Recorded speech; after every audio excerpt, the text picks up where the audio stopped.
Hydraa commissioner Ranganath కు మద్దతుగా హైదరాబాద్ లో ప్రజలు ర్యాలీ చేపట్టారు. శేర్లింగంపల్లిలో నిర్వహించిన ర్యాలీలో కాంగ్రెస్ నేతలు పాల్గొన్నారు.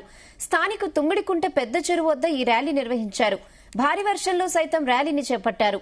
ఆక్రమణల తొలగింపు, ప్రభుత్వ ఆస్తుల పరిరక్షణలో హైడ్రా తీసుకుంటున్న చర్యలను ఈ సందర్భంగా వారు గుర్తు చేసుకున్నారు. ఈ చర్యలకు వారు మద్దతు తెలిపారు.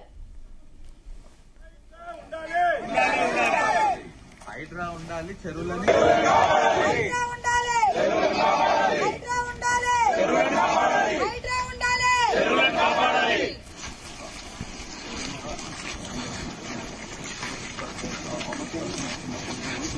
కొంతమంది బీఆర్ఎస్ బీజేపీ నాయకులకు మాత్రం ఇష్టం లేదు ఈ హైడ్రా.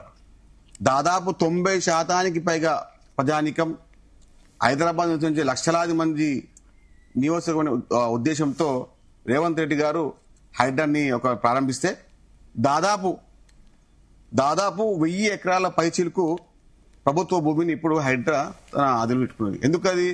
ప్రభుత్వం యొక్క ఆస్తిని దుర్మార్గులు, కబ్జాకోర్లు, భూ కబ్జాదారులు స్వాధీనం చేసుకుని విలాసవంతమైన విల్లాలు కడతా ఉన్నారు. ప్రభుత్వ ఆస్తిని కొల్లగొట్టి ఆస్తులు కూడబెట్టుకున్న వారందరినీ హైడ్రా వారికి శాపంగా మారని చెప్పి కావాలని దాదాపు 63 కేసులు. ఎందుకు?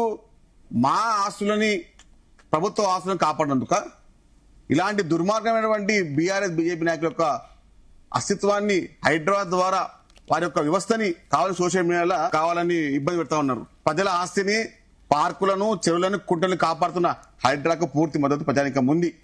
దానికి అనుగుణంగానే గౌరవ పెద్దలు శేర్లింగంపల్లి ఇన్ఛార్జ్ గౌరవ పెద్దలు చేసిన ఆధ్వర్యంలో ప్రత్యేకంగా వారికి మద్దతుగా హైడ్రా ఉంటే చెరువులు ఉంటాయి, హైడ్రా ఉంటే కుంటలు ఉంటాయి, హైడ్రా ఉంటే ప్రభుత్వ ఆస్తులు కాపాడతామనే ఉద్దేశంతో సంఘీభావంగా హైడ్రాకు రంగనాథ్ మద్దతుగా ఈ ర్యాలీ నిర్వహించాము.